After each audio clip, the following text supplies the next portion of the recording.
आज हम आपको बताएंगे ग्रेविटेशनल फोर्स की खोज कैसे हुई।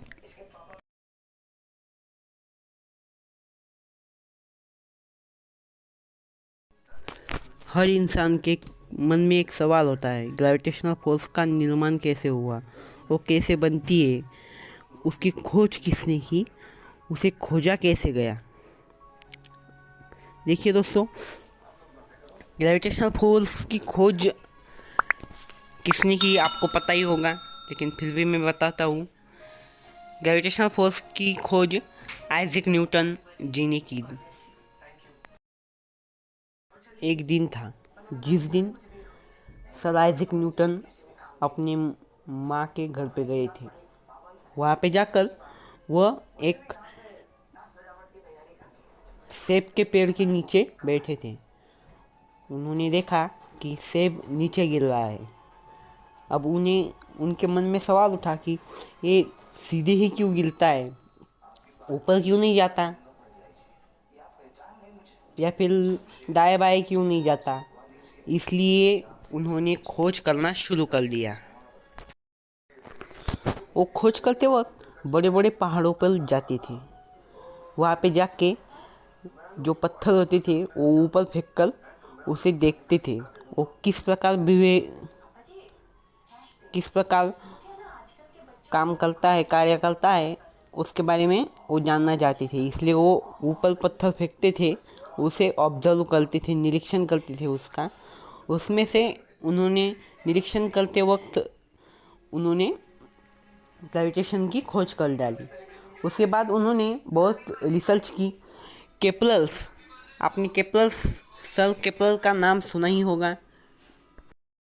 Johannes Kepler, sir Johannes Kepler, इनकी ही लॉज को पढ़ के इन्होंने प्लैनेटरी मोशन की लॉज दिए थे। प्लैनेट किस प्रकार मूव करता है इसके बारे में उन्होंने बताया था। उन लॉज को पढ़ के उन्होंने ग्रेविटेशन की खोज की थी। हालांकि जोहानस केपलर जो थे वो अपने लॉज को प्रूफ नहीं कर पाए थे। इसकी वजह से ग्रेविटेशन का श्रेय उनको नहीं जाता, वरना वही ग्रेविटेशन फोर्स की खोज करने वाले होते। लेकिन न्यूटन ने उसे प्रूफ भी किया और ग्रेविटेशन की खोज भी कर डाली। उसके बाद उन्होंने मोशंस के लॉज भी दिए हैं। उन मोशन के लॉ टोटली डिपेंड है केपलर्स के प्लैनेटरी मोशन पे। इसकी वजह से केपलर भी एक महान वैज्ञानिक थे। उन्होंने जो लॉज दिए थे उसकी वजह से ही न्यूटन ग्रेविटेशन फोर्स की खोज कर पाए। उसके बाद उन्होंने ग्रेविटेशन फोर्स की खोज करने के बाद उनका जो यूनिवर्सल ग्रेविटी का लॉ दिया, वो देने के बाद उन्होंने उसका फॉर्मूला जो था वो दिया और ग्रेविटेशन कांस्टेंट को भी ढूंढ निकाला।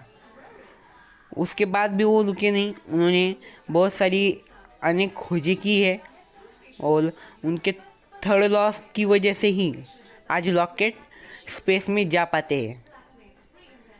इस प्रकार ग्रेविटेशन फोर्स की स्टोरी थी। आज की वीडियो में इतना ही। अगली वीडियो में मैं ग्रेविटेशन फोर्स को और खुल के बताऊंगा। इसमें आपको उसकी स्टोरी पता चल गई, किस प्रकार ग्रेविटेशन की खोज हुई। इसकी पूरी स्टोरी इस वीडियो में मैंने आपको बताई है। अगले वीडियो में मैं आपको ग्रेविटेशन फोर्स की पूरी जानकारी दूंगा। ग्रेविटेशन फोर्स की इंफॉर्मेशन पूरी तरीके से अगले वीडियो में मैं दूंगा। आज के लिए इतना ही। धन्यवाद।